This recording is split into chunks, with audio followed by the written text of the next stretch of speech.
आज हम online classes के अंतर्गत कक्षा 12वीं विषय बायोलॉजी चैप्टर का नाम है मोलिकुलर बेसिस ऑफ इनहेरिटेंस, वंशागतिकी का आणविक आधार। इसके अंतर्गत हम लोग आज अध्ययन करेंगे gene expression and regulation, gene की अभिव्यक्ति एवं नियमन, जीन की अभिव्यक्ति एवं नियमन। इसके पहले हम लोग प्रोटीन सिंथेसिस का अध्ययन किए थे। प्रोटीन सिंथेसिस की क्रिया एक बहुत ही जटिल क्रिया है और एक लंबी प्रक्रिया है जो मुख्य रूप से दो चरणों में संपन्न होती है। पहला होता है ट्रांसक्रिप्शन और दूसरा होता है ट्रांसलेशन। ट्रांसक्रिप्शन में होता है डीएनए से एमआरएनए का निर्माण होना और ट्रांसलेशन में होती है एमआरएनए से प्रोटीन का निर्माण होना। क्योंकि हमारे शरीर में प्रोटीन का निर्माण होना अति आवश्यक है, क्योंकि हमको जितना प्रोटीन मिलना चाहिए वो फूड मटेरियल से नहीं मिल पाता है।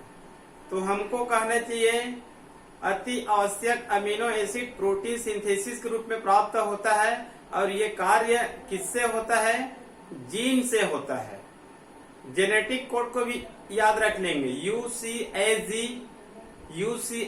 और यूसीएजी तीनों तरफ से एक एक लेके जाना है और यहाँ पर ट्रिपलेट कोडोन बनाना है। तो जेनेटिक कोड में कहना चाहिए जो 20 अमीनो अम्ल बनते हैं वही क्या है? प्रोटीन है। प्रोटीन सिंथेसिस है जिसका निर्माण कौन करता है? एमआरएनए का चयन, और इस एमआरएनए चयन का निर्माण किससे होता है? डीएनए से होता है। क्लियर? तो प्रोटीन सिंथेसिस की क्रिया जीन द्वारा होती है, लेकिन ये किसके कंट्रोल में होती है? डीएनए के कंट्रोल में होती है। क्लियर? तो आज हम लोग अध्ययन करेंगे इसके बाद जीन एक्सप्रेशन, जीन की अभिव्यक्ति। जीन की अभिव्यक्ति को केवल मैं एक लाइन में बता रहा हूं, ठीक है। जीनों का एक पीढ़ी से दूसरे पीढ़ी में जाना, ये जो जीन होती है, ये जो डीएनए होती है, गुणसूत्र में पाई जाती है और गुणसूत्र के साथ हमेशा लिंकेज ग्रुप के रूप में, लिंकेज के रूप में एक पीढ़ी से दूसरे पीढ़ी, दूसरे पीढ़ी से तीसरे पीढ़ी, तीसरी से चौथी, पांचवी, छठी, मतलब निरंतर अगली पीढ़ी में जाती रहती है। तो जीनों का एक पीढ़ी से दूसरे पीढ़ी में जाना और अगली पीढ़ी में जाकर अपने गुणों को प्रकट करना क्या कहलाएगा? जीन की अभिव्यक्ति। जी एक लाइन का है, जीनों का एक पीढ़ी से दूसरे पीढ़ी में जाना मतलब अगली पीढ़ी में जाकर अपनी गुणों को प्रकट करना क्या कहलाएगा? जीन अभिव्यक्ति कहलाएगा। ठीक है, केवल इतना बस इसमें जानना। आप लोगों को मैं जीन की अभिव्यक्ति अलग अलग जीवों में अलग अलग हो सकती है, तो नई सिलेबस वाले में अलग अलग नहीं दिया गया है। तो कहना चाहिए मैं अपने तरीका से पुराने सिलेबस या फिर मेरे पास एक दूसरे बुक है उसके माध्यम से बता रहा हूँ कि कहना चाहिए जीन एक्सप्रेशन वायरस में अलग तरह से होता है, प्रोकैरियोटिक कोशिका में अलग तरह से होता है, यूकैरियोटिक कोशिका में अलग तरह से होता है जीन की अभिव्यक्ति। ठीक है, तो नई पुस्तक में इसका उल्लेख नहीं है, लेकिन मैं इसको बता रहा हूं। वायरस में जीन अभिव्यक्ति कैसे होती है? बहुत ही सिंपल है। वायरस में जीन एक्सप्रेशन, वायरस विषाणु में जीन एक्सप्रेशन। ठीक है, वायरस के बारे में हमको ABCD तो पता है। वायरस क्या होता है, किससे बना होता है? वायरस प्रकृति का सबसे छोटे जीव होते हैं और याद रखेंगे सिर्फ ये प्रोटीन कोड और डीएनए या आरएनए से मिलकर बना होता है। वायरस ही एक ऐसा जीव होता है जिसमें या तो डीएनए रहेगा या फिर आरएनए रहेगा, मतलब दोनों एक साथ नहीं पाया जाएगा। लेकिन वायरस को छोड़ देते हैं तो प्रकृति के सभी जीव में दोनों पाए जाते हैं, डीएनए और आरएनए। जब दोनों पाए जाते हैं तो डीएनए क्या कार्य करती है? आनुवंशिकी का कार्य करती है। लेकिन वायरस एक ऐसा जीव होता है या तो डीएनए रहेगा या फिर आरएनए रहेगा। डीएनए रहेगा तो डीएनए आनुवंशिक पदार्थ है। यदि डीएनए नहीं है, जैसे कुछ प्लांट वायरस में डीएनए नहीं है, उसमें क्या है? आरएनए है। तो डीएनए की अनुपस्थिति में आरएनए क्या कार्य कर सकता है? अनुवांशिकी का कार्य कर सकता है। क्लियर? तो वायरस में जीन अभिव्यक्ति कैसे होती है? ठीक है, ये वायरस कहना चाहिए अपनी होस्ट सेल में पाई जाती है, अपनी पोषक कोशिका में पाई जाती है।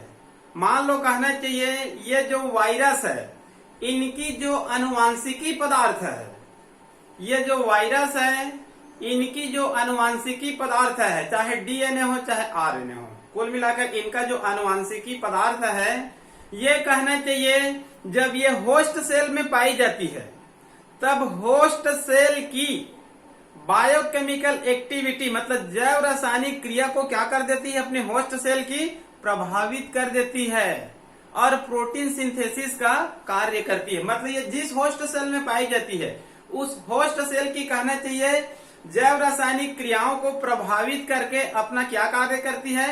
प्रोटीन सिंथेसिस का कार्य करती है और प्रोटीन का संग्रहण भी करती है और संग्रहण करने के बाद एक पूर्ण वायरस में बदल जाती है। क्लियर? और पूर्ण वायरस में बदल जाने के बाद जब होस्ट सेल फट जाती है तो वायरस क्या हो जाती है? मुक्त हो जाती है।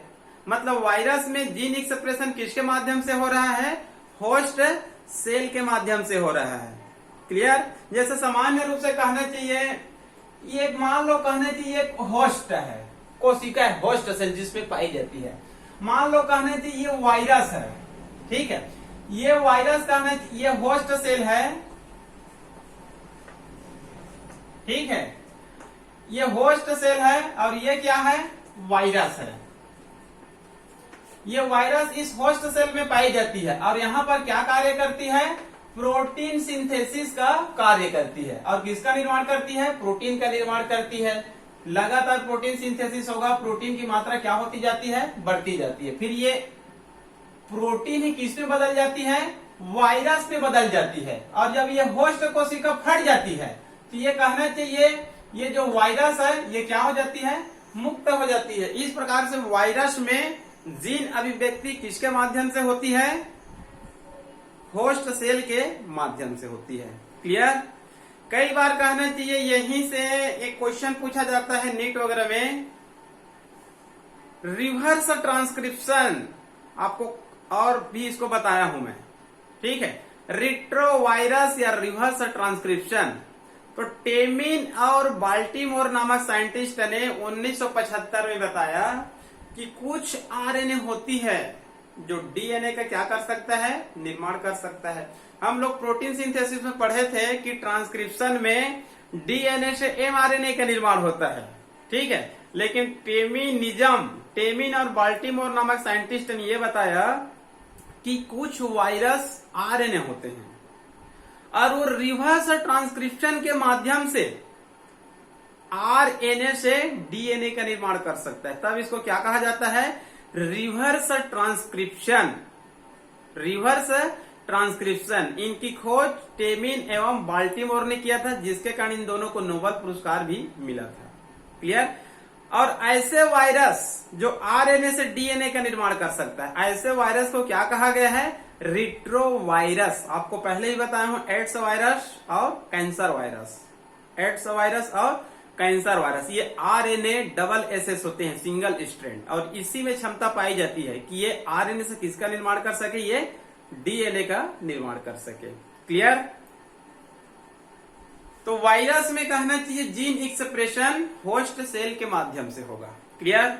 उसके बाद आगे है प्रोकैरियोटिक कोशिका में जीन एक्सप्रेशन। प्रोकैरियोटिक कोशिका मतलब प्रोकैरियोटिक कोशिका का उदाहरण क्या होता है? Bacteria, kingdom Monera. Kingdom Monera के अंतर्गत बैक्टीरिया आती है, ये प्रोकैरियोटिक कोशिका होती है। बाकी जो 4 और कहना चाहिए किंगडम है वो सभी क्या होते हैं? यूकैरियोटिक कोशिका होते हैं। तो यहाँ पर हम लोग देखेंगे प्रोकैरियोटिक कोशिका मतलब बैक्टीरिया में जीन एक्सप्रेशन कैसे होती है। क्लियर?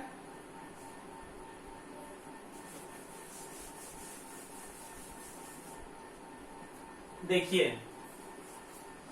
प्रोकैरियोटिक या बैक्टीरिया में जीन एक्सप्रेशन 3 या 4 विधि से होता है। तो यहाँ पर कहना चाहिए हम लोग 3 विधि का अध्ययन करते हैं। पहला है ट्रांसक्रिप्शन, दूसरा है ट्रांसडक्शन और तीसरा है कंजुगेशन।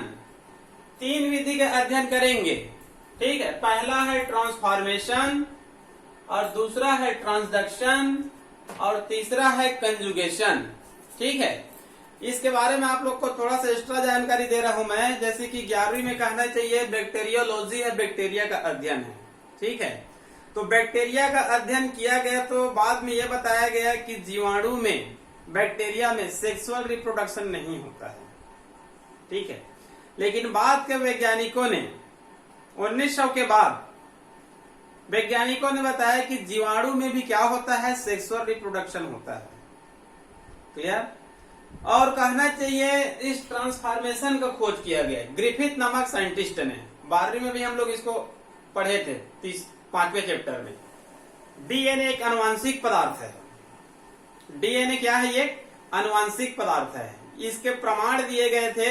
तो ग्रिफिथ नामक साइंटिस्ट ने ट्रांसफॉर्मेशन के एक्सपेरिमेंट के बाद ही बताया था कि डीएनए क्या है, आनुवांशिक पदार्थ है। इसमें उन्होंने डिप्लोकोकस न्यूमोनी नामक बैक्टीरिया को लिया था, जो निमोनिया रोग उत्पन्न कर सकता है, ठीक है। और इसका प्रयोग कहना चाहिए चूहे पर किया गया, ठीक है। डिप्लोकोकस न्यूमोनी नामक बैक्टीरिया और चूहे पर, यह ट्रांसफॉर्मेशन ही था। ग्रिफिथ ने बताया था 1928 में, और अवेरी, मैक्लियार्ड, मैककार्टी ये इनके सहयोगी वैज्ञानिक थे। दूसरा वहीं पर हम लोग पढ़े थे हर्शे एवं चेज का एक्सपेरिमेंट। उन्होंने अपना प्रयोग किस पर किया था, ई कोलाई नामक बैक्टीरिया और बैक्टीरियोफेज, जीवाणु भोजी और ई कोलाई नामक बैक्टीरिया पर किया था। और वो प्रयोग क्या था, ट्रांसडक्शन। क्या था, ट्रांसडक्शन। बाद में बताया गया कंजुगेशन। कंजुगेशन मतलब संयुग्मन, 2 जीवाणु कोशिका का आपस में सेक्सुअल रिप्रोडक्शन करना, आपस में जुड़ जाना, क्या कहलाता है, इंग्लिश में कंजुगेशन और हिंदी में संयुग्मन, ठीक है जी। तो कई बार इसको नीट में पूछा जाता है कि कहना चाहिए ट्रांसफॉर्मेशन का खोज किसने किया था, तो ग्रिफिथ ने किया था। ट्रांसडक्शन का खोज किसने किया था, तो हर्शे एंड चेज का नाम नहीं आएगा, यहाँ पर आएगा लेडरबर्ग एंड जिंडर नामक साइंटिस्ट। लेडरबर्ग एंड जिंडर नामक साइंटिस्ट। उसके बाद है कंजुगेशन। उसके बाद है कंजुगेशन। कंजुगेशन के खोज किसने किया था, लेडरबर्ग और टैटम नामक साइंटिस्ट ने किया था, क्लियर। तो यहां पर कहना चाहिए तीनों को मैं एक एक लाइन में बता रहा हूं कि मतलब प्रोकैरियोटिक कोशिका में, बैक्टीरिया में जीन एक्सप्रेशन कैसे होती है, क्लियर। तो 3 विधि का अध्ययन करेंगे। पहला है ट्रांसफॉर्मेशन और दूसरा है ट्रांसडक्शन और तीसरा है कंजुगेशन, क्लियर। पहला विधि जानते हैं ट्रांसफॉर्मेशन में, एक एक लाइन में बताता हूं। पहले में इस विधि में एक जीवाणु का डीएनए, इस विधि में एक जीवाणु का डीएनए दूसरे जीवाणु के डीएनए को अपने अंदर सम्मिलित कर लेता है। जैसे कि मान लो कहना चाहिए ये एक जीवाणु का डीएनए है, ये सामान्य चित्र है, वास्तविक चित्र नहीं है। जैसे कि ट्रांसफॉर्मेशन, इसमें क्या होता है, ये एक जीवाणु का क्या है, मान लो डीएनए है, और ये क्या है, दूसरे जीवाणु का डीएनए है। तो एक जीवाणु का डीएनए दूसरे जीवाणु के डीएनए को अपने अंदर क्या कर लेती है, सम्मिलित कर लेती है। मतलब ये इसमें आकर क्या हो जाती है, सम्मिलित हो जाती है। तो एक नए प्रकार का क्या बन जाता है, डीएनए बन जाता है। इसको कहा जाता है ट्रांसफॉर्मेशन। मतलब एक जीवाणु का डीएनए दूसरे जीवाणु के डीएनए को अपने अंदर क्या कर लेती है, सम्मिलित कर लेती है और एक नए डीएनए बन जाती है। इसको कहा जाता है ट्रांसफॉर्मेशन, क्लियर। दूसरा है ट्रांसडक्शन। ट्रांसडक्शन को ऐसे याद करके रखना, इसमें कहना चाहिए बैक्टीरियोफेज नामक जीवाणु भोजी का उपयोग किया जाता है। हर्शे एवं चेज ने इसी का प्रयोग किया था।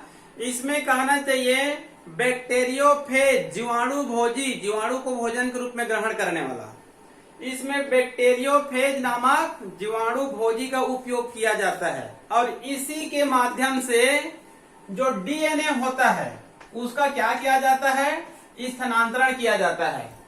इस विधि में बैक्टीरियोफेज का उपयोग किया जाता है और बैक्टीरियोफेज की सहायता से ही डीएनए आनुवंशिकी पदार्थ का क्या किया जाता है, स्थानांतरण किया जाता है। इसको भी एक बार रीट में पूछा गया था कि 3-4 ऑप्शन दे दिए थे और ये पूछा गया था कि इन चारों में से किसमें बैक्टीरियोफेज का उपयोग किया जाता है, तो ट्रांसडक्शन में किया जाता है। क्लियर। तीसरा है कंजुगेशन।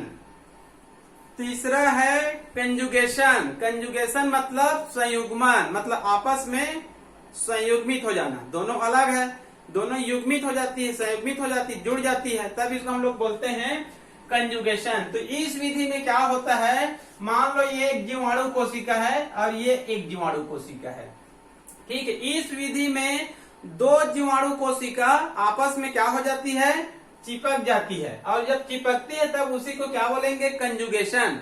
और कंजुगेशन के दौरान ही क्या होता है, आनुवांशिक पदार्थों का आदान प्रदान होगा। मतलब इनका आनुवांशिक पदार्थ है इसमें चला जाएगा और इनका आनुवांशिक पदार्थ है इसमें आ जाएगा।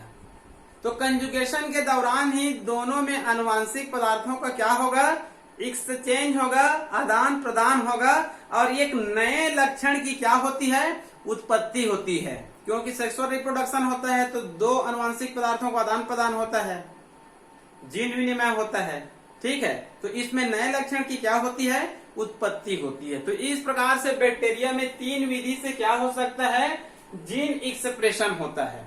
क्लियर।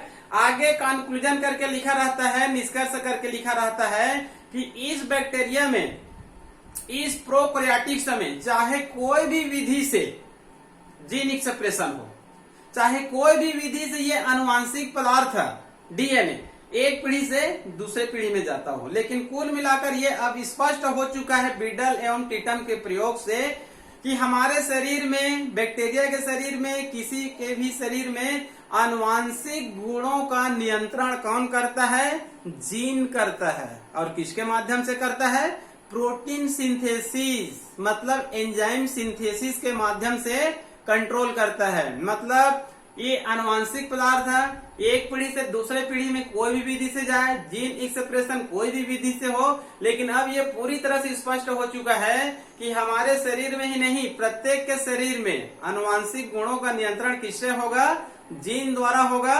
और जीन द्वारा किसके माध्यम से होगा, प्रोटीन सिंथेसिस, एंजाइम सिंथेसिस के माध्यम से होगा। और इस पर कंट्रोल किसका रहेगा, डीएनए का रहेगा। क्लियर। आगे है उसके बाद यूकेरियोटिक कोशिका में, यूकेरियोटिक कोशिका में जीन एक्सप्रेशन।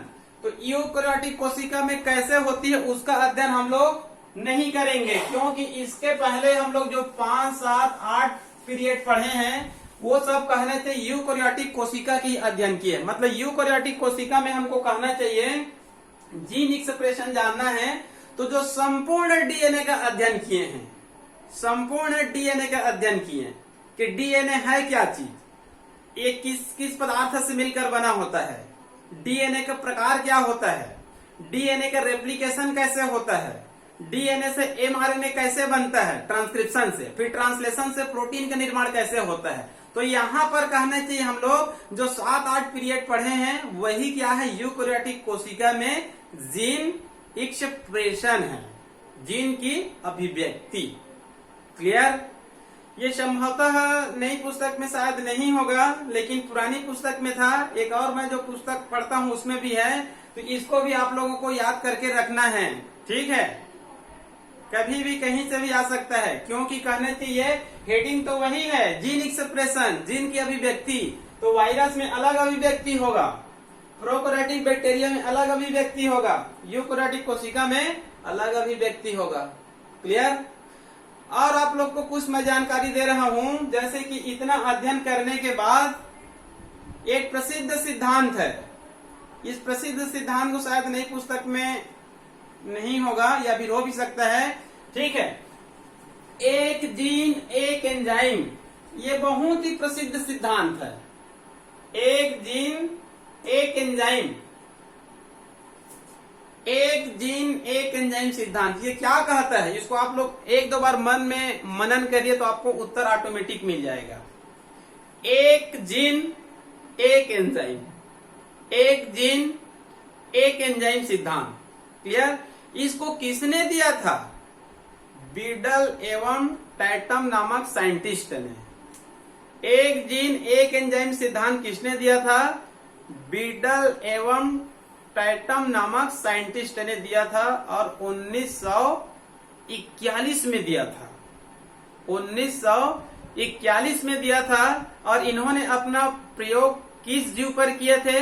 न्यूरोस्पोरा क्रॉसा, न्यूरोस्पोरा नामक एक कवक पर किया गया था। इसको भी याद करके रखना है आप लोग को, इसको भी ऑब्जेक्टिव में पूछा जाता है कि एक जीन एक एंजाइम सिद्धांत किसने दिया था? तो एक जीन एक एंजाइम सिद्धांत बीडल एवं टैटम नामक साइंटिस्ट ने 1941 में दिया था और इन्होंने अपना प्रयोग किस जीव पर किए थे? तो न्यूरोस्पोरा नामक कवक पर किए थे। और इसका अर्थ इसी में छिपा हुआ है, एक जीन एक एंजाइम, एक जीन एक एंजाइम। इसका अर्थ यह होता है कि एक जीन एक एंजाइम का निर्माण कर सकता है। एक जीन एक एंजाइम का निर्माण कर सकता है। और एक एंजाइम मतलब क्या है? एक प्रोटीन। और एक प्रोटीन मतलब क्या है? 20 से 22 अमीनो एसिड। हमको पहले से पता है प्रोटीन एक बड़ा अणु है, वो लगभग 20-22 अमीनो एसिड से बनी होती है। तो एक जीन एक एंजाइम मतलब एक जीन एक एंजाइम का निर्माण कर सकता है, मतलब एक जीन एक प्रोटीन का निर्माण कर सकता है। एक जीन 20-22 अमीनो एसिड का क्या कर सकता है? निर्माण कर सकता है। इसको बीडल एवं टैटम नामक साइंटिस्ट ने दिया था और न्यूरोस्पोरा नामक कवक पर प्रयोग करके बताया था। इसका इतना ही अर्थ है, मतलब एक जीन एक एंजाइम, जो जेनेटिक कोड है ना, वास्तव में वहां पर 20 अमीनो एसिड बनता है ना, वो एक जीन उसका निर्माण करता है। क्लियर? और इसी के आधार पर बाद में हमारे शरीर में मेटाबॉलिज्म त्रुटि के कारण कुछ रोग होता है जो बाद में आनुवांशिकी रोग में चेंजेज हो जाती है। उस रोगों का भी इसी के बाद कहना चाहिए विस्तृत जानकारी दिया गया और उसमें इसका उदाहरण दिया गया। इस रोग को हम लोग पहले पढ़ लिए हैं 5th चैप्टर में। उस रोग का नाम है फिनाइलकीटोन्यूरिया और एल्केप्टोन्यूरिया, और एक होता है एल्बिनिज्म, टोटल सब शरीर का व्हाइट होना। ठीक है, फिनाइलकीटोन्यूरिया, एल्केप्टोन्यूरिया और एल्बिनिज्म, इन तीनों रोगों का अध्ययन भी किया गया है इसी के बाद। तो इन तीनों रोगों का कहना चाहिए वर्णन आप लोग को पहले से मैं कर चुका हूं, तो इसको आप लोग 5वें चैप्टर में देख लेंगे, जहां पर हम लोग जेनेटिक डिसीज देख रहे थे। ठीक है जी, जहां पर हम लोग क्रोमोसोम संबंधी जेनेटिक रोग देखे थे। ठीक है, जैसे कि down syndrome, Edward syndrome, Patau syndrome, Turner syndrome,